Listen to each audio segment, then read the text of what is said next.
কিরে কাশেম, কোরবানিতে চলে আসছে, গরু কিনতে হবে তো নাকি? জি সাহেব। হাটের সবচেয়ে বড় গরুটা আমার জন্য কিনবে, ঠিক আছে? কি কোন চৌধুরী সাহেব, আপনার লোক কি ছোট গরু যায়নি? আপনার চিনি এলাকার সবচেয়ে ধনী ব্যক্তি, আপনার গরু কিনতে হবে সবচেয়ে বড় গরু, যাতে মানুষ দেখি অবাক হয়ে যায়। হ্যাঁ, তবে তাই করো। এলাকার সবার চেয়ে বড় গরুটা আমার জন্য কিনবে। আমার আত্মমর্যাদা বলতে কিছু আছে তো নাকি? জি সাহেব, এখনই কিনে আনবো।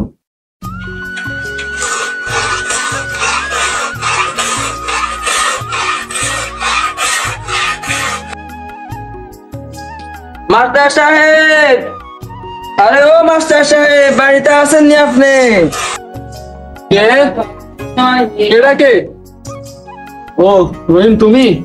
আসসালামু আলাইকুম, ভালো আছেননি মাস্টার সাহেব? ওয়ালাইকুম আসসালাম। আলহামদুলিল্লাহ ভালোই আছি। তোমার কি অবস্থা রহিম? আলহামদুলিল্লাহ। আই শুনছি আপনি বেলে কোরবানি করে কিনে এনেছেন, অনেক কেন সাইবেল আসেন। আল্লাহ রহমতে আজকে সকালে গরুটা কিনে আনলাম। চলো তোমাকে গরুটা দেখে। মাশাআল্লাহ মাশাআল্লাহ, গরুটা অনেক সুন্দর হয়েছে। আল্লাহ রিজিকে যা রাখছে তাই। আচ্ছা যাই হোক, ঈদের দিন আমাদের বাড়িতে আসবে, বুঝছো? একসাথে গরু জবাই করবো, কাটাকুটি করবো, ঠিক আছে? আরে কি বলো না বলো, আসিও, তুমি এত কথা বলিও না। তোমাকে যা বলছি তা শুনবে, বুঝছো? অবশ্যই আসবা, ঠিক আছে? আচ্ছা ঠিক আছে মাস্টার সাহেব, তখন একটু বাড়িতে কাজ আছে, যাই। আচ্ছা ঠিক আছে, যাও। আল্লাহ হাফেজ।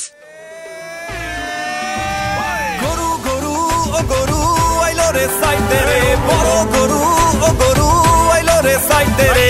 ও মামা চাই বাজাও, নাইলে গরুর গুতা খাও, দেখা শুইনা বাচ্চা লও, যত পারো ঘুইরা লাও। সালাম আলাইকুম চৌধুরী সাহেব। ওয়ালাইকুম আসসালাম। গরুটা তো অনেক বড়, গ্রামের সবচেয়ে ধনী ব্যক্তি তো আমি, আমার গরুটা সব থেকে বড় হবে। জি সাহেব, ঠিক আছে। একসাথে হায় হায় কোরবানির হাট রে, ঘুইরা যাও একসাথে। কাশেম, ও কাশেম। জি সাহেব, আইতাছি। বুঝলি কাশেম, এত বড় একটা গরু কিনলাম, গ্রামের কেউ মনে হয় দেখেইনি। কি করা যায় বলতো? শুনেন সাহেব, আপনি একটা কাম করেন, পুরো এলাকাতে মাইকিং করেন। মাইকিং? জি সাহেব, তাহলে এলাকার মানুষ জানবো, শুনবো, চাইতেও চলবি। তুই তো একটা ভালো বুদ্ধি দিছস। যা এখনই যা, পুরো এলাকা মাইকিং করায়, যাতে মানুষ জানে এবারে সব থেকে বড় গরু চৌধুরী বাড়িতে আছে। জি সাহেব, এখনই যাইতেছি। আল্লাহ আল্লাহ আল্লাহ। মুজিব ভাই, একটা থাম দেন তো আমাকে। ঠিক আছে রহিম ভাই, বসে।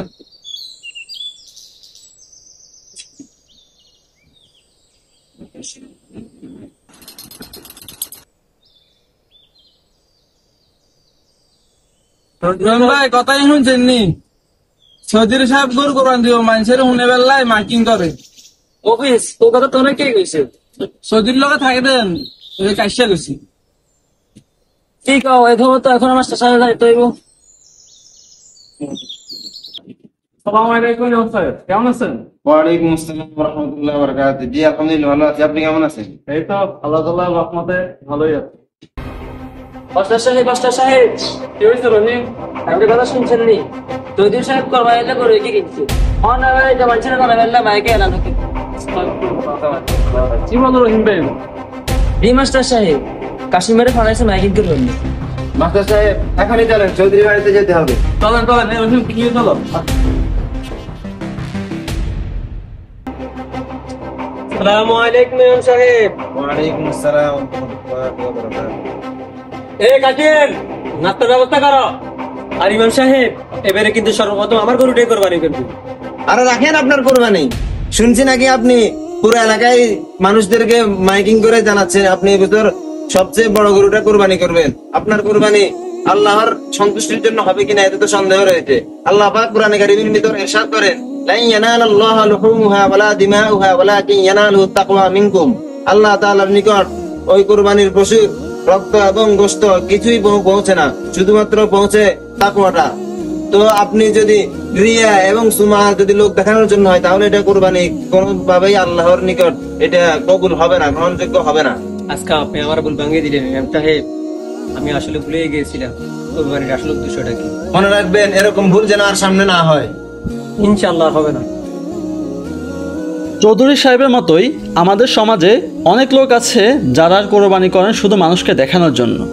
তাই আসুন আমরা সচেতন হই, কোরবানি করব একমাত্র আল্লাহর সন্তুষ্টির জন্য, মানুষকে দেখানোর জন্য নয়।